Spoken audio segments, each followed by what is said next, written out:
The drama surrounding Zion Williamson has reached a breaking point, and the basketball world can no longer ignore what's unfolding before our eyes. Once hailed as the most electrifying prospect since LeBron James, Zion was supposed to transform the game with his rare blend of size, speed, and power. Instead, what we are witnessing is the unraveling of a career that was meant to redefine the future of the NBA. It's a slow-motion collapse, and the signs are everywhere. Zion should be 20 points a night without breaking a sweat. He should be in the top 10 players in the league. But he shows up to games looking like he just walked out of a buffet line, drawing ridicule even from commentators who once cheered for him. Analysts repeat the same line: you don't play basketball to get in shape.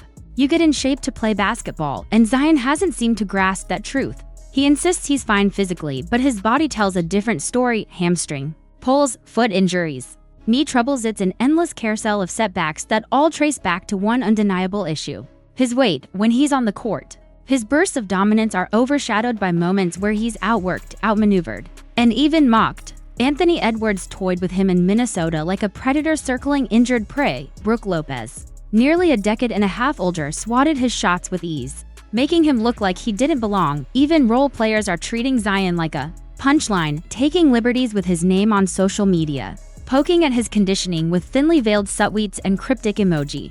The disrespect doesn't stop there. Draymond Green rails on wasted talent and players who disrespect the game by neglecting their bodies. He rarely names names, but the timing always lines up with Zion's latest absence. Skip Bayless is relentless in hammering the weight issue.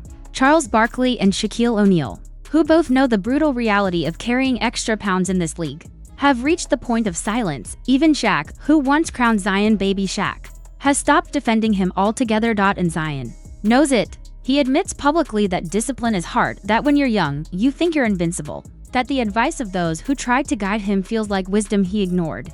But recognition without action changes nothing. Every year he returns heavier, slower, and less reliable. The Pelicans have tried everything: chefs, nutritionists, trainers. Nothing has stuck. Meanwhile, the lawsuits pile up.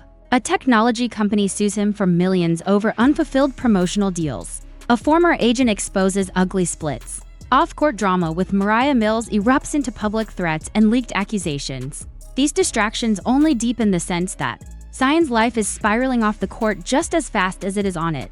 And then there's the unspoken theory, the one that feels almost too dark to consider. What if Zion simply doesn't want this anymore? He has generational wealth. He's locked in with over $100 million guaranteed. He's 24, living with chronic pain, facing a lifetime of body issues if he keeps forcing it.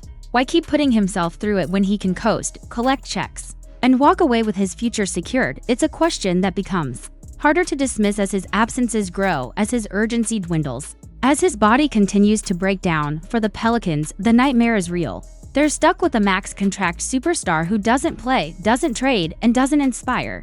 Brandon Ingram's body language is pure exhaustion every time he's asked about Zion. CJ McCollum tries to shoulder the load, but his frustration is plain.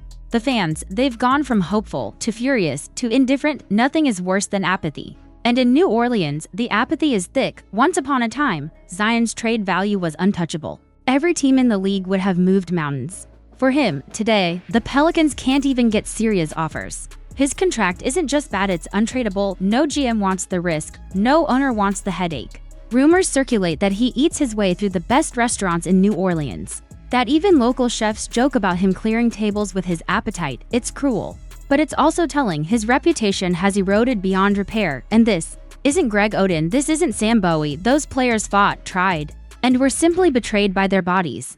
Zion's collapse feels different. It feels like a man who cashed in and stopped trying, fair or not. That's the perception, and perception is everything in this league. It's tragic because we know what he could be. We've seen it: a rookie who bullied grown men in the paint, who dropped 40 effortlessly, who looked unstoppable when healthy. That version of Zion could have changed the league. But that Zion may already be gone. What's left is a cautionary tale that owners will use in every contract negotiation for decades. Proof that even the brightest promise can rot when discipline and accountability aren't there. Now the question isn't whether Zion can bounce back. The question is whether he even wants to. Because from where everyone sits, it looks like he's checked out of his body, checked out of his career, checked out of the responsibility that comes with generational talent. And yet the checks keep coming. What do you think? Has Zion Williamson already thrown away his chance at greatness? Or is there still time for him to rewrite his story? Let us know your thoughts in the comments, and don't forget to like and subscribe for more unfiltered breakdowns of the biggest stories in basketball.